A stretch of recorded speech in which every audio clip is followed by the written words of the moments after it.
Hello, everyone. I hope you're doing well. Thank you very much for this lesson of today. So, basically, we will train calculation together in today's upload. And basically, the calculation methodology is very simple. You have to go through something called forcing moves. So, forcing moves are basically checks, captures, and threats. This is really decent until 1900, maybe even 2000 FIDE level. To just go through forcing moves every single time you come up with an idea, regardless of how crazy your idea is or how good that is. If you're missing one forcing move, the game is over. So we will just string calculation together. Now, when I'm talking about checks, captures, and threats, of course, I'm not talking about, oh, rook e8, I'm attacking my opponent's queen. Obviously. Why? Because the queen can just capture it. But then how do you differentiate those forcing moves that are just silly, like rook e8, and the decent one, like, for example, oh, wait, there is a threat over there, so maybe I can sacrifice and attack the king. It is because in chess there is something called weak signals or weaknesses, if you prefer. And weaknesses are basically there's a very clear and strict list. The king's safety, if the king is unsafe, you have to go through a couple of forcing moves around the king's position. So in this case, I can tell that I have a lot of pieces attacking my opponent's king, so I have to go check rook g2. I have to go check bishop takes f3. I have to go check queen takes f3. Why? Because those moves, have something to do with the king's position. The second factor are unresolved tensions.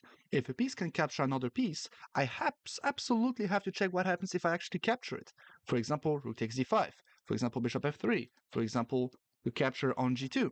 Those moves are some potential tensions, so of course I have to check what happens if I capture them.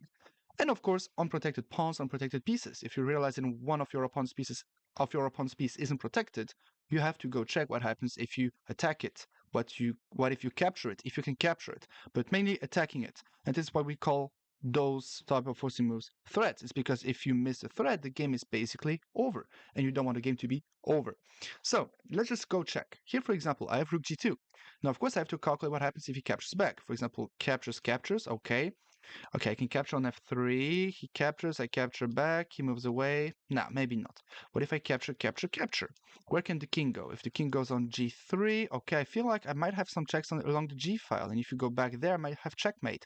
So takes. You can pause the video and try to take it slower if it's too fast for you.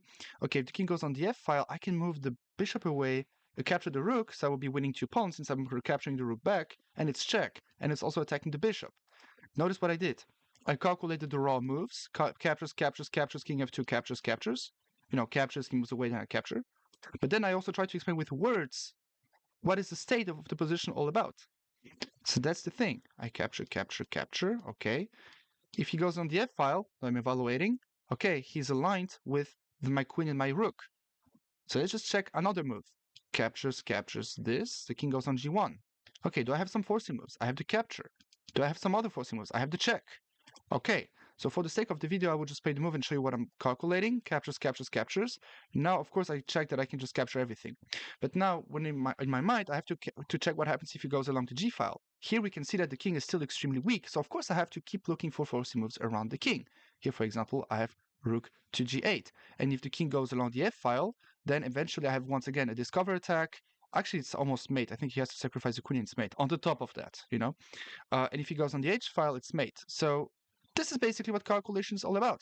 I went through it extremely deeply. If it's not enough, or if you have any questions, just send me an email, send me a message. It's always a pleasure for me to answer you.